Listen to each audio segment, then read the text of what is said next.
这次美国之行，从哈佛到 New Orleans， 像我对自己青春志向的某种，好像又是觉醒，又是重新的确认，这么一个过程。这次觉醒你会有更强的中国的意识，就是我处在一个什么样的视角和一个背景，我的社会最需要什么？可能我在20多岁的时候是模糊的对这一切感兴趣，其实你对中国的背景也并不清楚，其实完全是两回事情。他被认为是一个社群主义的一个代表人物，他的整个的思想成熟之后，82年写出第一本书之后，他这个之后的整个人生经历是跟整个的里根撒切尔这一套就是全球化和新自由主义这套兴起有关系的，他成为这样的一个浪潮的一个批评者。这个批评当然有他的很多道理嘛，但是就是很有趣这个过程。我们这一代，包括这2代中国人，是这个所谓的这个潮流最大的受益者。包括他在批评的是绩效，他的暴政。那中国一直是贤良选拔，对我们中国人很尊重所谓的科举制度，尽管它有各种各样的问题，不管它是不是单一，他仍然认为是这个社会流动性的一个重要的保证，而且可能某种程度上最公平的一个保证。所以我觉得这是不同的国家之间的差异吧。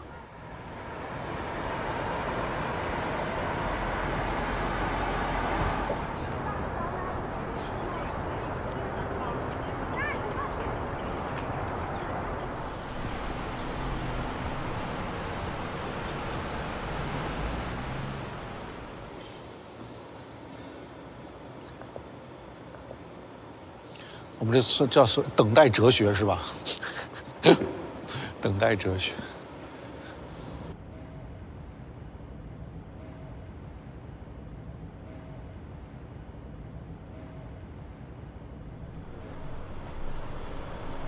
从那边过来的。It's raining again. I'm so sorry. Yeah. So, do you like this? Yes, I watch from your YouTube. Yeah. Who's James Otis? He was a leader in the colonial times during the time of independence. Is he a good speaker? I don't know. I don't know. Wow. And then this was built as a monument to the Civil War. It was after the U.S. Civil War. So the name is on the wall. It's all about died. Yes. Yeah. For Civil War. Can we go to speak? Yeah. We can. So why dialogue, debating is so important for society? It's how we come to identify the meaning of justice and the common good. We have to ask the question, what is justice? What is a good society? What is the meaning of a good life? What civic virtues should we seek to cultivate? So if we care about bringing about justice and the common good, then we're kind of propelled into a dialogue about what justice and the good life really are. Because, of course, there are, and have always been, competing ideas about the meaning of justice and the common good. That's why the great philosophers of the past, Plato, Confucius, Aristotle, and so on, they had different ideas. And those who followed in the Western tradition, including John Locke and John Stuart Mill and Kant and Hegel and Marx, they all had different conceptions of the meaning of justice and questions of the good life and of civic virtue. If they disagreed, it's not surprising that we disagree. And yet, what's interesting is we have the sense that those arguments, though they seem impossible finally to resolve, they keep going. And they keep attracting our attention. And we want in each generation to figure out for ourselves what it means to seek a just society, what it means to aspire to the common good. So if we were in the stage, I mean, the great soul, the Kant, Marx, they're all alive, actually. Yes. Interact with each student, with you. Well, that's the idea. That's the fundamental idea, that these great philosophers are not just episodes in the history of ideas. They're not just museum pieces. They are episodes in arguments in which we are still engaged today. So that if I do my job well in teaching philosophy to this generation of students, they will feel as if they are in conversation with Plato and Aristotle and Kant. Because philosophy is a tradition of thought and argument that builds upon and refers always to the past. You think why? Public philosophy is so important for society. Public philosophy is an attempt to find meaning together that is not purely technocratic, not purely practical, not only about economic questions, but about larger questions too. It's because we've been so preoccupied with GDP, with markets, with economic growth, and with technology. And it creates a moral vacuum. And unless it's filled with deliberation about public questions, it will be filled by narrow, intolerant, dangerous ideologies. And that's my worry. Let me give here one recent example of this. During the pandemic, in many ways, the pandemic highlighted inequalities that existed before the pandemic. A great many of us had the luxury of being able to work from home during the pandemic, to teach from home, to work from home, to write from home. Delivery workers, grocery store clerks, warehouse workers, truck drivers, nursing assistants, home health care providers, child care workers. Now, these are not the best paid or the most honored workers in our societies.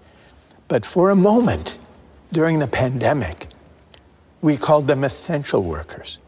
We applauded them at the end of the day. We put up signs thanking them. This could have been a moment for a broader public debate about how to bring their pay and recognition into better alignment with the importance of the contributions they make. But it didn't happen. The pandemic receded. We never really had that moment. And now we've gone back to business as usual. So you think meritocracy is part of reason? And I think the answer to that question is connected to the widening inequalities of recent decades, and also to the changing attitudes towards success that have accompanied the widening inequalities. Over the past half century, really, those who've landed on top have come increasingly to believe that their success is their own doing, the measure of their merit, and that they therefore deserve the bounty that the market bestows upon them. And by implication, that those who struggle, those left behind, must deserve their fate as well. It produces a kind of hubris among the winners and humiliation among the losers.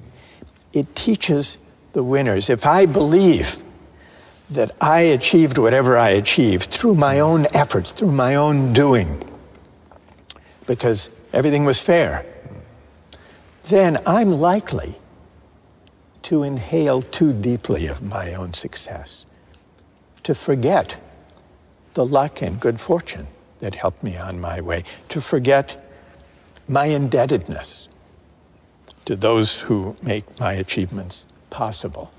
And so this is what I call the tyranny of merit.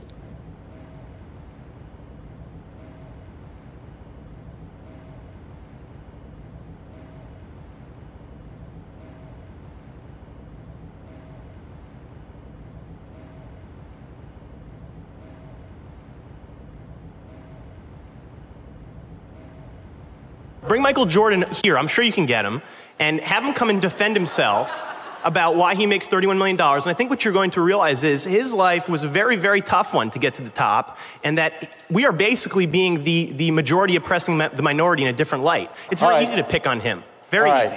Effort. You know what Rawls' answer to that is? Even effort depends a lot on fortunate family circumstances for which we can claim no credit. Psychologists say that birth order makes a lot of difference in work ethic, striving, effort.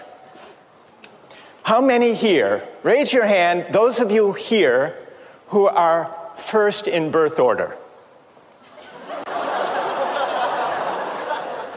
I am too, by the way. Mike, I noticed you raised your hand. If the case for the meritocratic conception is that effort should be rewarded, doesn't Rawls have a point that even effort, striving, work ethic is largely shaped, even by birth order? Is it your doing, Mike?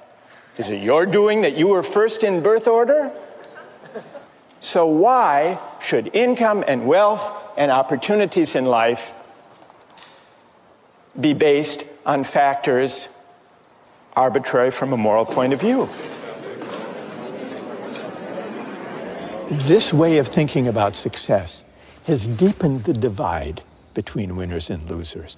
It has led the successful to look down on those who struggle, and it has led many working people who do not have meritocratic credentials of fancy university degrees to feel that the work they do is not valued, is not respected in the way perhaps it once was.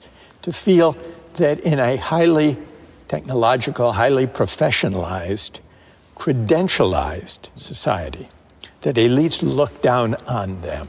This has always been present, always been part of the American story. But it's been, at least at times, kept contained, underground, at the periphery. The brighter ideals and aspirations predominated. When I was growing up, and through the 60s, for example, the civil rights movement, and the fight for racial justice, and the protest against the war in Vietnam, and the attempt to combat poverty with the Great Society. But from 2016, it became elevated with the presidency of Donald Trump. We've struggled more directly and more conspicuously, more frontally with the dark side, finding public expression. On the stage now. On the stage, public expression, rather than kept at the margins and at the periphery. And finding a voice in the media, and in social media especially. And now in a presidential campaign that will be a rematch of the one from last time. We've seen as a backlash against elites, especially against well-educated elites, professional elites. Donald Trump has been very effective at tapping into the grievances of people who feel they've been left behind and looked down upon. Humiliation. The politics of humiliation.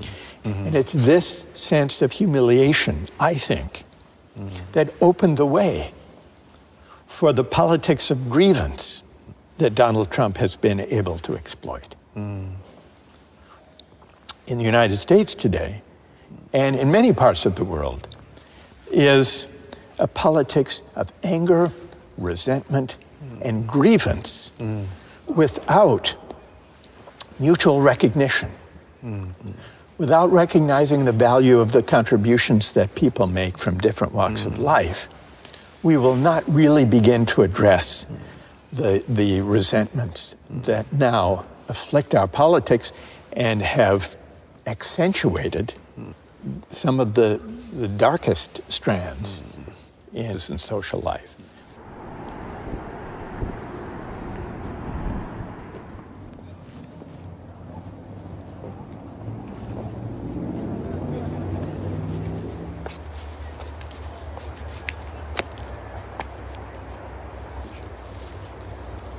我想大家去国子监，在中国这个 meritocracy 是这么的受尊重。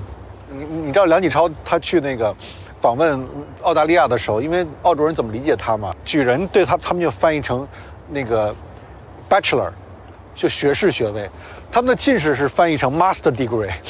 然后他不是当过长沙实物学堂的那个总教习吗？就翻译成 President of Hunan University， 所以很逗。所以误读，我真的挺想带去看国子监的，这特别对着他这个写的书的感觉，加上拼音线。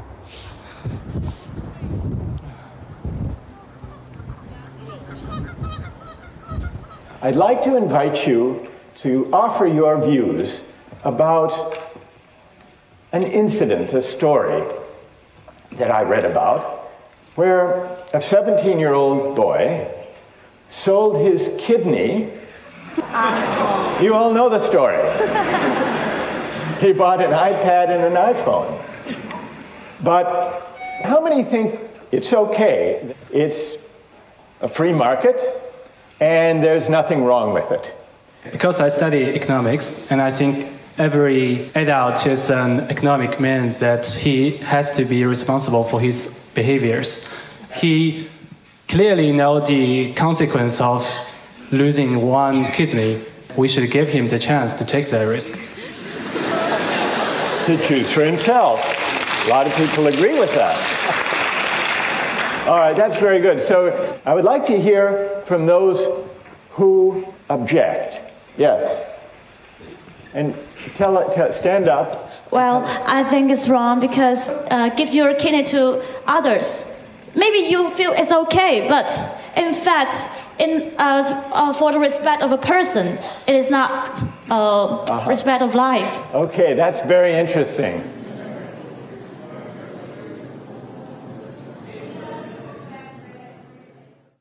Even facing the same concept like justice. Yeah.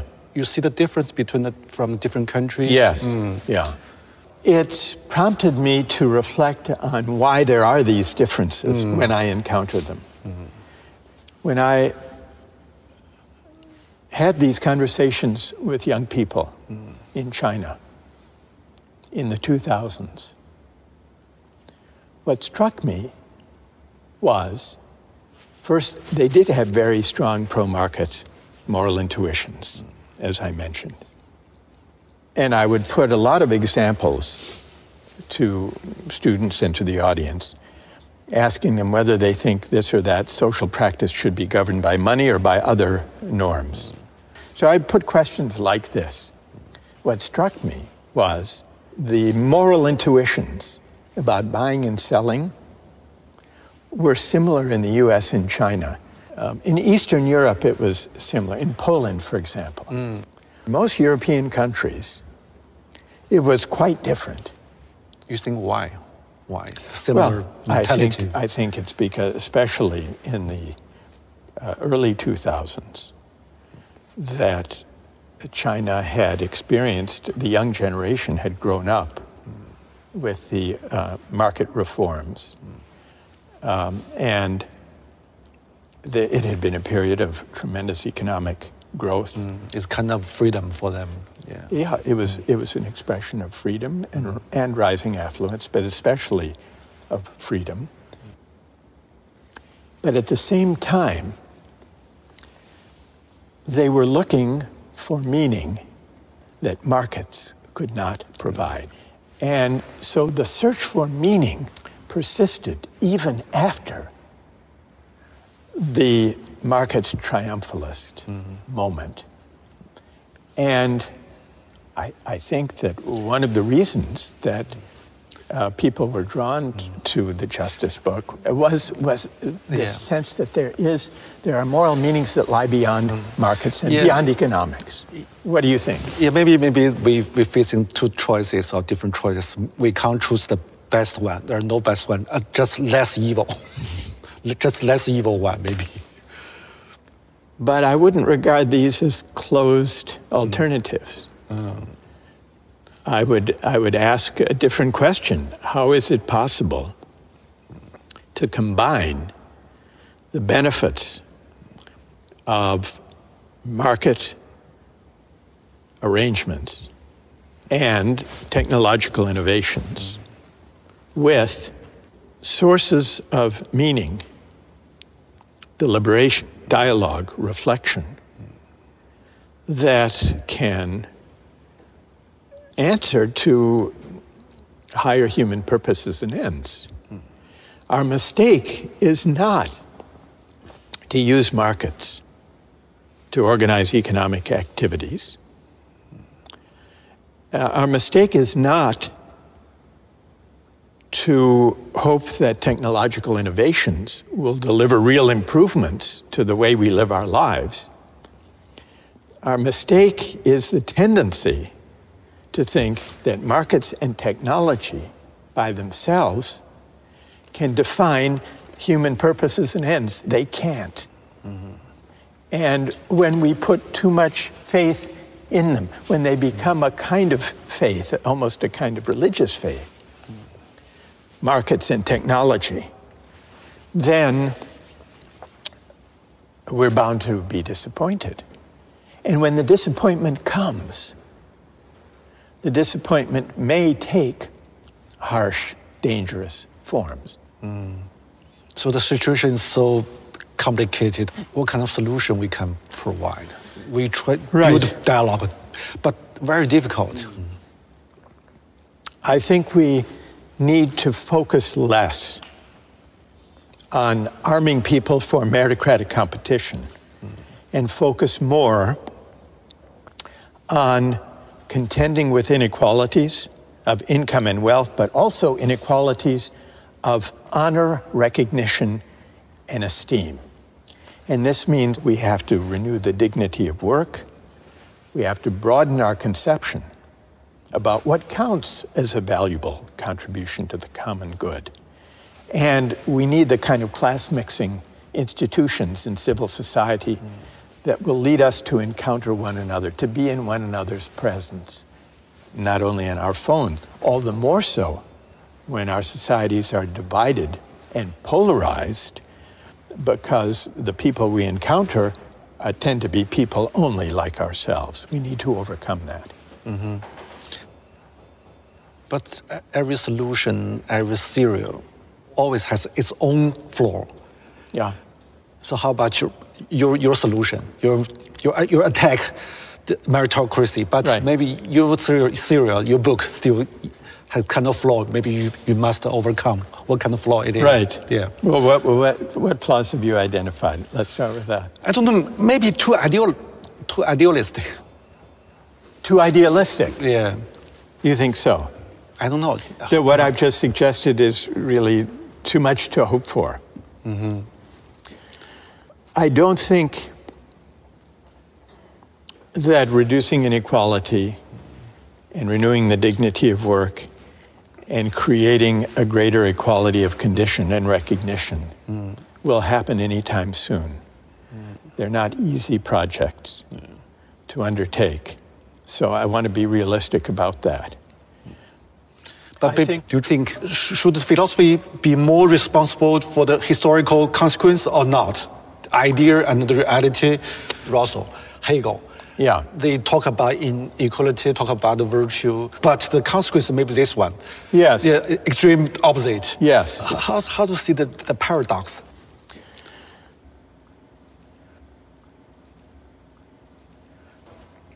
If one thinks, and I, as I do, that philosophy is always situated in the world, that philosophy should attend to the world, then philosophy cannot be indifferent, and the philosopher cannot be indifferent to the way in which various people or parties or movements implement philosophical ideas. So there's always an interplay between political practice and the philosophical ideas that inform it. And often they can go off the rails. They can go in very dark directions that the philosopher may never have wanted or anticipated. That's always a danger. That's one of the persisting dangers of philosophy. The part of Hegel that has led political practice astray in wrong direction, that teaches that history has a single ultimate destination, and that it takes a certain shape, that has contributed to some of the dangerous movements in history who may have been inspired by the idea that history points in a certain direction, and that it's our responsibility either to let history unfold or to help history unfold to reach that final destination once and for all. I think the phrase or the idea, once and for all, is a deeply dangerous idea. And I think it's at odds with the philosophical spirit of questioning, contesting, offering competing interpretations. In your mind, in our time, which idea is the most dangerous idea in today's world?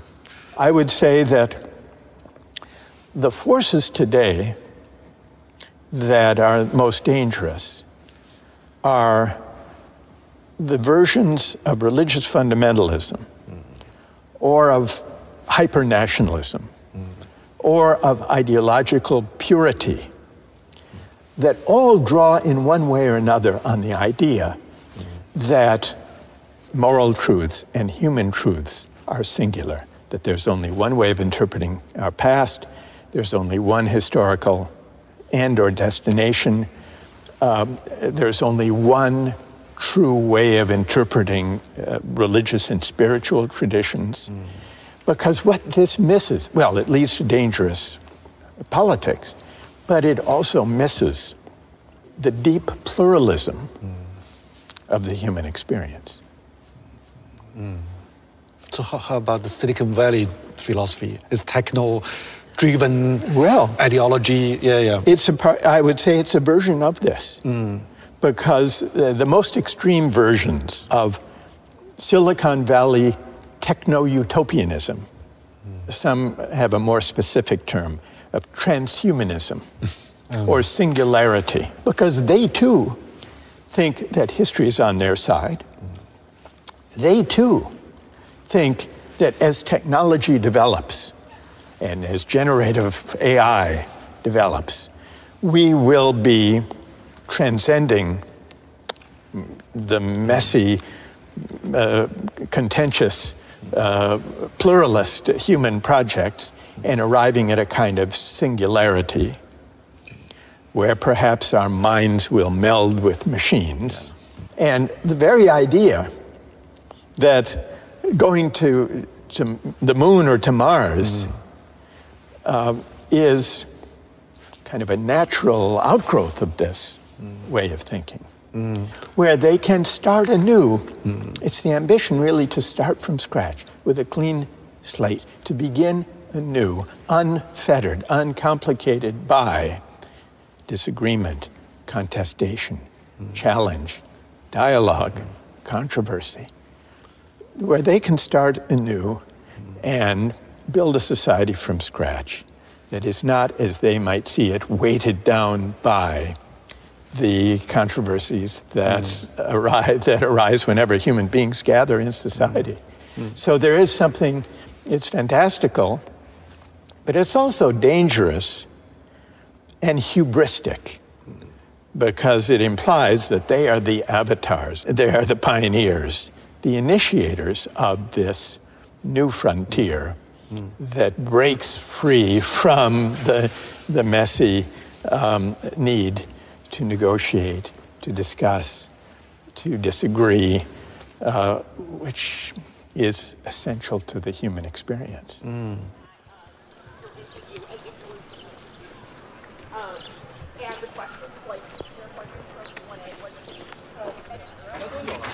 我啊，8月来的，哦，都快结束了是吧？对，6月结束一年。我们进来吧。而且你是哪天到的？前天刚到齐，所以还有时差吧？有用户现在。如果从他第一本书一直到现在，这40多年过去了嘛，你觉得他身上一以贯之的这个逻辑，或者他的一个对世界理解的方式、视角是什么呢？他有一些东西是没有变，他认为，公共精神，对于个人和对于一个国家或者民族或者世界的政治都是特别重要的。所以公共性就是大家要商量，不能有些事情那么独断的来做，就是通情达理，就是 reasonable。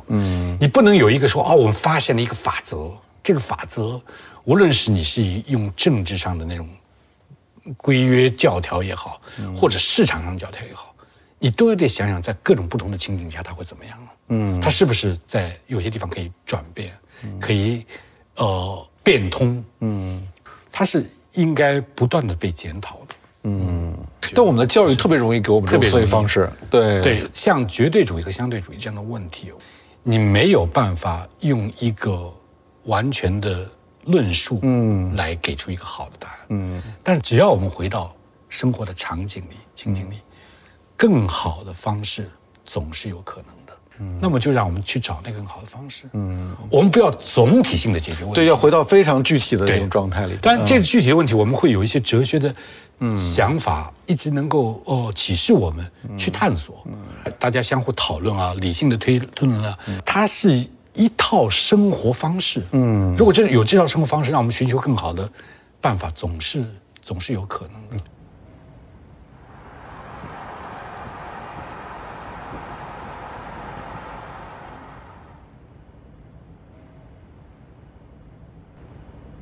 Even though it holds about 1,000 people, it feels intimate. Do you see what I mean? Yeah. Because it's banked, and people who are speaking can see one another. And it feels intimate. It feels like a seminar, almost. Yeah. And that's what I love about it. What kind of role the intimacy played in the thinking? I mean, in the debating. I mean, how important it is. It's very important because it allows for dialogue. What the intimacy creates is a sense of community and gradually building trust, where people can disagree with one another, but still with civility and mutual respect, and learn together. That's really the idea, to learn together. I'll put a question to students, and it's a kind of journey together. But there's no guarantee that the student who raises her hand or his hand will offer the argument or the idea that I'm expecting. Sometimes the unexpected can lead in very interesting directions.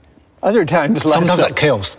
Well, yeah, sometimes chaos to emerge. So which part is most difficult? I mean, it's a journey. Sometimes journey is boring. Sometimes journey is very exciting. Sometimes dangerous. Yes.